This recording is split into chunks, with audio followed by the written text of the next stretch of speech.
Okay, तो physics अभी बहुत सारे नीट एस्पिरेंट का वीक है, लेकिन नीट 2025 क्रैक करने के लिए फिजिक्स में सेफ स्कोर तो करना जरूरी है। तो नीट 2025 एग्जाम के लिए सिर्फ 60 डेज के अराउंड बचा हुआ है। तो इस वीडियो में ना आपको जो फिजिक्स के 13-14 चैप्टर्स बताऊंगा, जिनको पढ़ के आप आराम से 135 से लेकर 140 प्लस मार्क्स तक ला सकते हो। और साथ ही साथ बेसिक्स वाले चैप्टर्स भी बताऊंगा और कुछ एक्स्ट्रा चैप्टर्स भी बताऊंगा, ताकि आप ओवरऑल फिजिक्स को अच्छे से पढ़ सको और एटलीस्ट 130 प्लस मार्क्स तो ला सको। और ये जितने भी चैप्टर्स बताऊंगा लास्ट 6 ईयर्स के एनालिसिस के बेसिस पे बताऊंगा। चलो वीडियो को शुरू करते हैं। आगे बढ़ने से पहले ही बता दूं, ये जिस सीक्वेंस में ये चैप्टर्स बताऊंगा उसी सीक्वेंस में पढ़ोगे तो अच्छे से क्लियर भी कर सकते हो, अभी भी कोई दिक्कत नहीं है। ठीक है, तो सबसे पहले चैप्टर की अगर मैं बात करूं, बेसिक्स के लिए इंपॉर्टेंट है वो है काइनेमेटिक्स, जिससे 2 से 3 क्वेश्चन आ सकते हैं। 2 क्वेश्चन तो मिनिमम आएगा ही, जिसमें आपका motion in straight line, motion in plane, ये दोनों बेसिक्स के लिए इंपॉर्टेंट है। चाहे जो भी कर लो, इसको अच्छे से समझना जरूरी है, तभी तो आगे के चैप्टर्स और भी अच्छे से समझ में आएगा। फिर उसी के साथ आपका आ जाता है लॉज ऑफ मोशन, जिससे 3 क्वेश्चन आने के पॉसिबिलिटीज है। ये बेसिक्स के लिए सबसे ज्यादा जरूरी है आगे के चैप्टर समझने के लिए। जैसे ये समझ जाते हो, उसके बाद जो वर्क पावर एनर्जी कर सकते हो,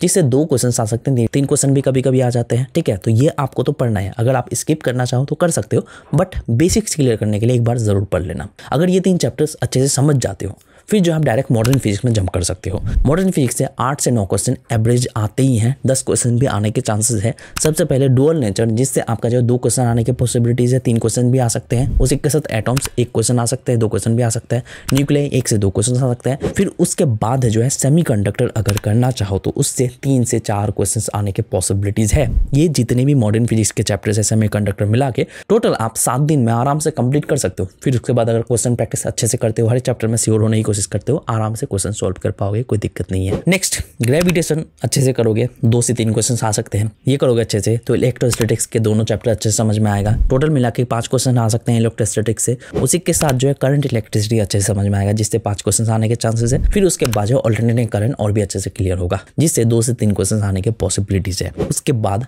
अगर आप चाहो तो ऑप्टिक्स भी कर सकते हो। ऑप्टिक्स में रे ऑप्टिक्स थोड़ा बहुत डिफिकल्ट हो सकता है समझने में, बट अच्छे से करोगे हो जाएगा। फिर वेव ऑप्टिक्स अच्छे से समझ में आएगा। वेव ऑप्टिक्स के साथ साथ चाहो तो वेव्स भी कर सकते हो। वेव्स अच्छे से कर लोगे तो वेव ऑप्टिक्स अच्छे से समझ में आएगा। तो यहाँ पे टोटल मैंने 13-14 चैप्टर्स बता दिए, जिनको पढ़ के आप आराम से फिजिक्स में 135 प्लस मार्क्स तो एटलीस्ट लेके आओगे ही। लेकिन इसके अलावा और भी बेसिक्स के लिए जो ज्यादा जरूरी है, सबसे पहले तो आपका बेसिक मैथ एंड वेक्टर, चाहे इससे मार्क्स आए ना आए, बट इसको अच्छे से क्लियर करना है। 2 क्वेश्चन आने के पॉसिबिलिटीज है। साथ ही साथ यूनिट एंड डायमेंशन अच्छे से कर लेना, जिससे 2 क्वेश्चन आने के पॉसिबिलिटीज है। और साथ ही साथ बेसिक्स के लिए और भी जरूरी जो है वो है रोटेशनल मोशन। ये समझने में दिक्कत हो सकती है, इसलिए मैं आपको कहूंगा कि इसको बस अच्छे से एक बार समझ लेना, फॉर्मूला वगैरह अच्छे से क्लियर कर लेना। इससे क्वेश्चन सॉल्व हो ना हो कोई फर्क नहीं पड़ता, आपको जो है एक बार समझ के आगे बढ़ जाना है। फिर उसी के साथ चाहो तो थर्मोडायनामिक्स भी कर सकते हो, 3 क्वेश्चन आने के पॉसिबिलिटीज है। साथ ही साथ ऑसिलेशन भी कर सकते हो, 1 क्वेश्चन आ सकते हैं। EM वेव्स भी कर सकते हो, 1 क्वेश्चन आ सकते हैं। साथ ही साथ जो EMI भी कर सकते हो, इससे भी 1 क्वेश्चन आ सकते हैं। साथ ही साथ आपको ये भी बता दूं, अगर कोई चैप्टर का कभी भी कोई पॉइंट या फिर कोई टॉपिक अगर समझ नहीं आता है, क्योंकि आपने हो सकता है कि बेसिक्स अच्छे से क्लियर नहीं किया हो,